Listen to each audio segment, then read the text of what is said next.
I'm actually fully fucking sick of men in their mid-20s, late 20s, even early 30s messaging me, asking me to come round. Why are men no longer interested in relationships and dating? This is the question modern women can't seem to get an answer to. Well, maybe it's because they are tired of being treated as stalkers and creeps for trying to approach women. Even men in relationships are treated like wallets of toys without emotions. Men are saying no to this, and women have no other option but to deal with it. You know, I've decided that being single forever is the only option. The thought of going back on the dating sites absolutely fills me with dread.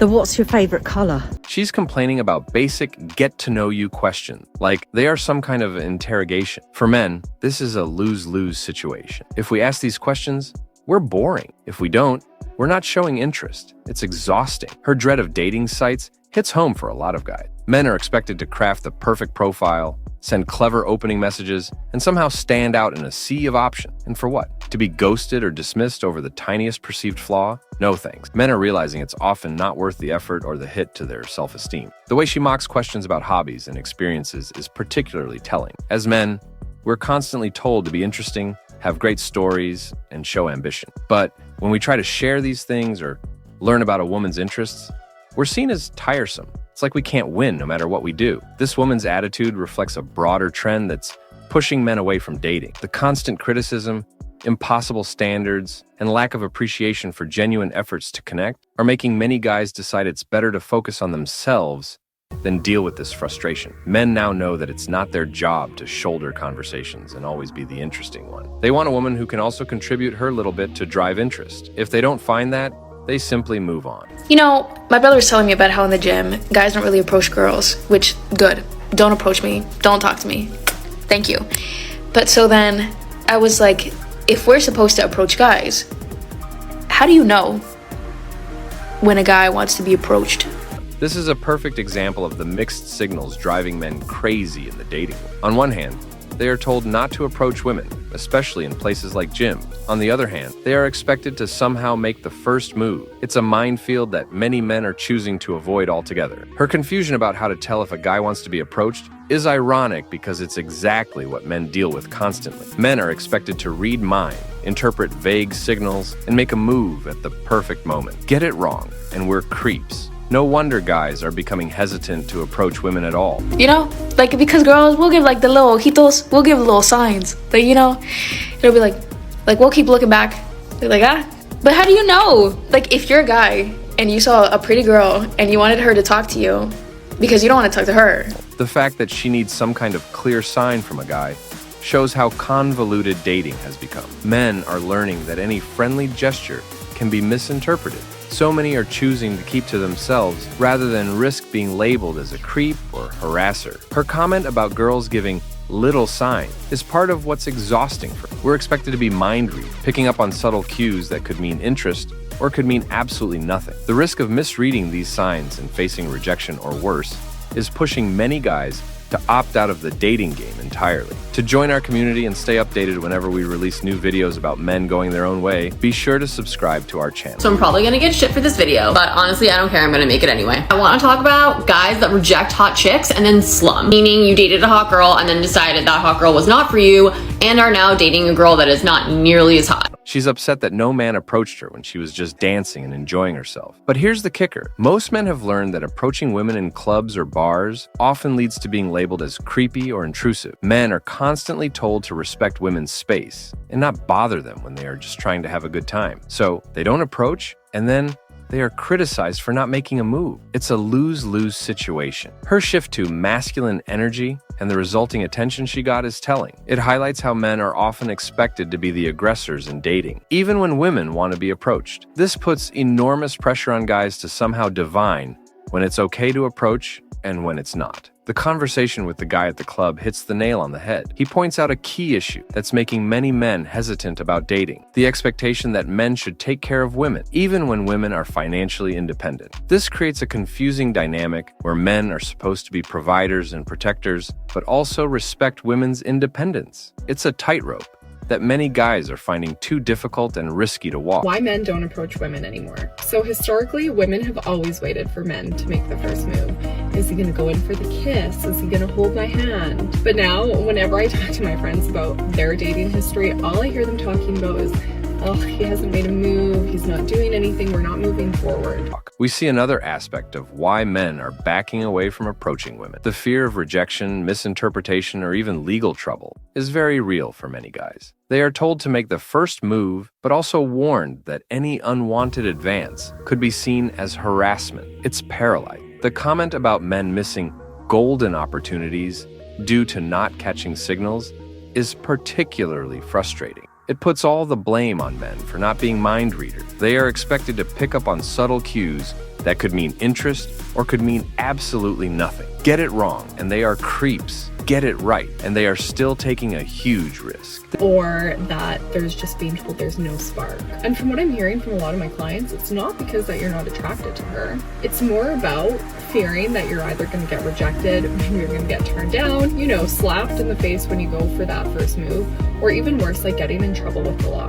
This highlights the double standard men face. They are criticized for not making moves, but also told that women are tired of waiting for men to initiate. It's a contradiction that leaves many guys feeling damned if they do, damned if they don't. We see why men are increasingly wary of the dating scene. The constant pressure to read minds, make the right moves at the right time, and somehow navigate a minefield of changing expectations is exhausting. Many guys are realizing it's safer and less stressful to focus on their own lives and let dating happen organically, if at all. The bottom line is that men are tired of being vilified for showing interest, criticized for not showing enough interest, and expected to somehow know the perfect way to act in every situation. Men who say, pick better, who tell us to pick better. How?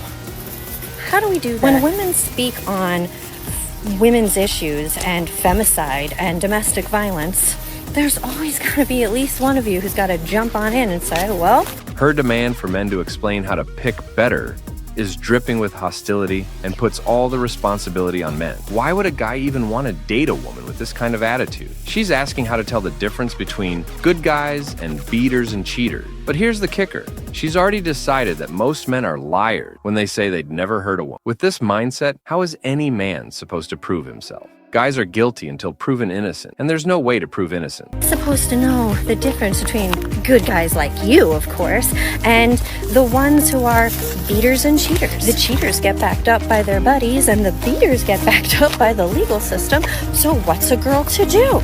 This clip highlights a broader issue men are facing, the assumption that all men are potential abusers. It's exhausting and demoralizing to constantly be viewed with suspicion. No wonder many men are deciding it's not worth the effort to date when they are starting from a position of being considered a threat. Her sarcastic mansplain it harder to me daddy comment is the cherry on top of this toxic sundae. It shows a complete lack of interest in actual dialogue or understanding. Men are learning that no matter what they say or do, they'll be mocked or dismissed. Why bother trying to connect with someone who's already decided you're the enemy?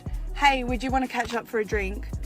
I'll most likely go home with you if the vibes are good, of course. You act like I'm asking you for a fucking goose that shits fucking gold eggs. While it's refreshing to see someone acknowledge personal responsibility, she only talks about a tiny bit of what men are experiencing out there. No matter the turn men take, the game is rigged against them. For instance, she talks about a girl who gets ghosted on dates because she's overweight. Well, what do you expect? No man wants to spend his time and energy on a woman he doesn't find attractive. Men often get called out for this because it's seen as body shaming. If a guy isn't attracted to an overweight woman, he's shallow. If he is attracted to her, he's fetishizing. There's no winning. But if a guy is overweight and isn't able to attract women, it's his fault. Men are told they need to have their lives completely together, be in peak physical shape, and exude confidence at all times to be worthy of love. It's an exhausting standard that many men are realizing isn't worth chasing. She also touches on the pressure men feel to validate women through dating. Men are expected to be the source of a woman's self-esteem, which is an enormous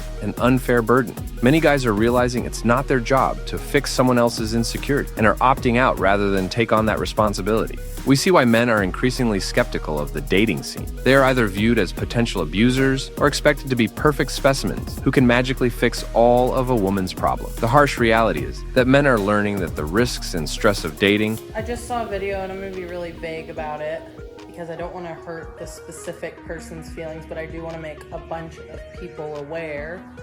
Saw a video, a girl has been on several dates and keeps getting ghosted or left at the place that she's often outweigh the potential benefits. Until there's a more balanced and understanding approach to dating, don't be surprised if more and more men choose to opt out entirely. This woman's rant about men in their mid-20s to early 30s asking her to come round is a perfect example of the frustration both sexes are feeling in the dating world. But we need to see why guys might be resorting to these direct invitations. First off, men are constantly bombarded with mixed messages. They are told to be confident and make the first move, but also not to be too forward. They are expected to show interest, but not come on too strong. It's a tightrope walk that many guys are finding impossible to navigate. Her suggestion that she'd most likely go home with you if the vibes are good after a drink is exactly the kind of subtle hint that's driving men crazy. It's this uncertainty that's pushing some guys to be more direct. They figure, why waste time and money on a drink if the end goal is the same? The harsh reality is that many men have learned that traditional dating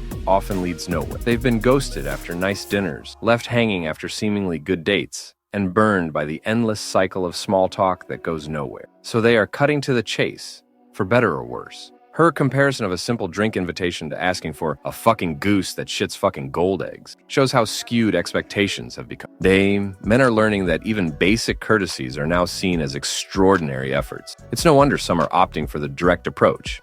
At least it's honest. The frustration in her voice is relatable, but so is the frustration of countless men who feel like they can't win no matter what approach they take. Ask for a drink, and you're playing game. Be direct, and you're a creep. This highlights the breakdown in communication and expectations in modern dating. Men are tired of playing guessing games, spending money on uncertain outcomes, and being vilified no matter what approach they take. They are resorting to direct invitations not because they are all creeps, but because the traditional dating script has failed them repeatedly. Want to see more modern women complain about men going their own way instead of chasing after them? Then click on the video you are seeing on your screen now.